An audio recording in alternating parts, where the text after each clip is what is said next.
Sahabat Kristus, Bapak Ibu, para muda dan para anak, salam jumpa kembali dalam kasih-Nya dalam renungan harian GKI Kuitang hari ini.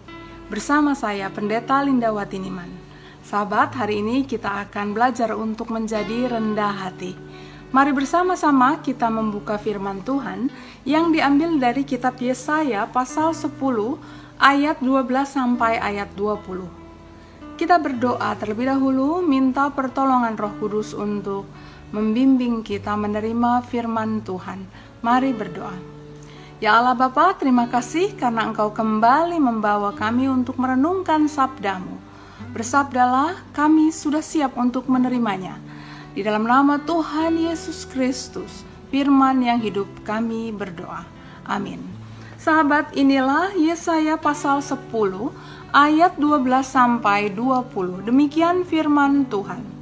Tetapi apabila Tuhan telah menyelesaikan segala pekerjaannya di Gunung Sion dan di Yerusalem, maka Ia akan menghukum perbuatan ketinggian hati Raja Asyur dan sikapnya yang angkuh sombong.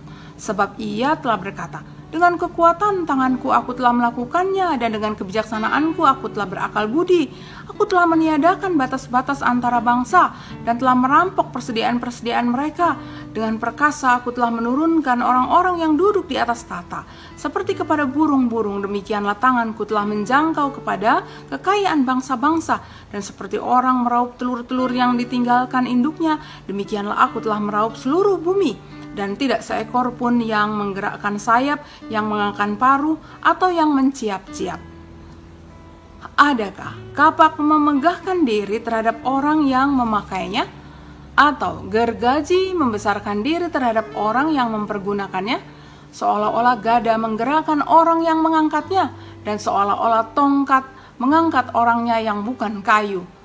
Sebab itu, Tuhan semesta alam akan membuat orang-orangnya yang tegap menjadi kurus kering, dan segala kekayaan akan dibakar habis dengan api yang menyala-nyala.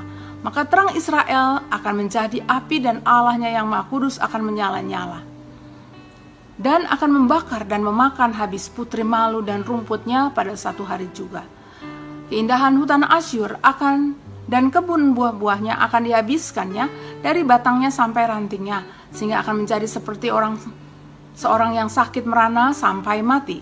Dan sisa pohon-pohon hutannya akan dapat dihitung banyaknya, sehingga seorang anak dapat mencatatnya.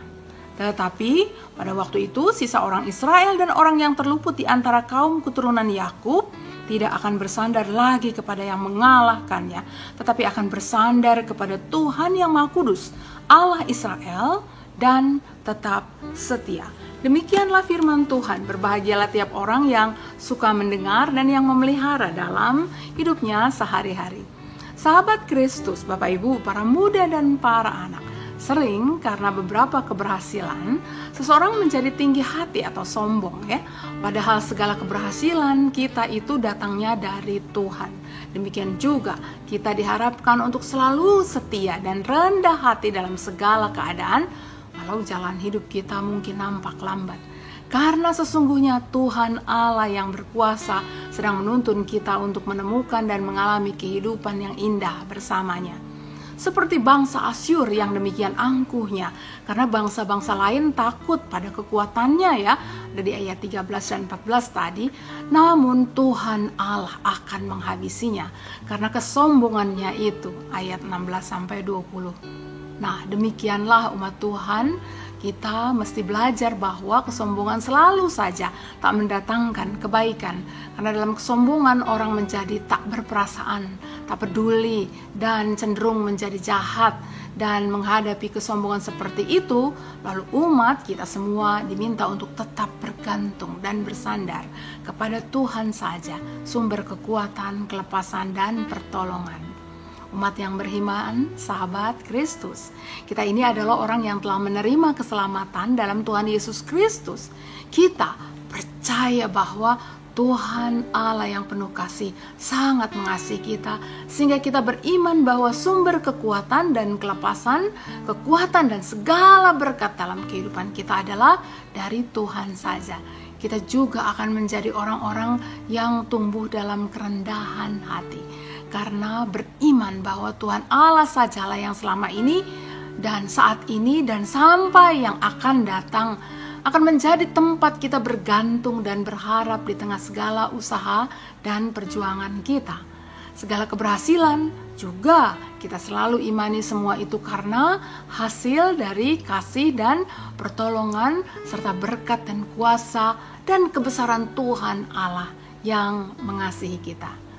Selain mengalami beriman, bersandar, bersyukur terus-menerus demikian, kita juga akan mengembangkan dan mewariskan atau mendidik setiap generasi muda yang ada di hadapan kita agar mereka juga memiliki sikap yang rendah hati.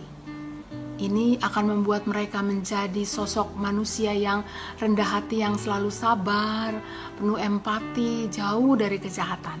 Semua itu karena mereka memiliki iman dan harapan penuh kepada Tuhan Allah dalam Yesus Kristus saja.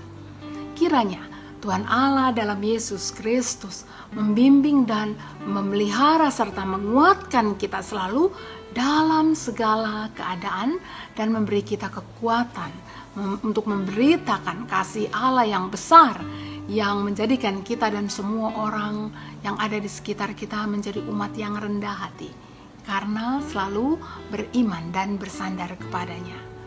Tuhan menolong kita. Demikian sahabat, kiranya Allah yang Maha Besar itu membuat kita selalu rendah hati. Sampai jumpa, Tuhan memberkati.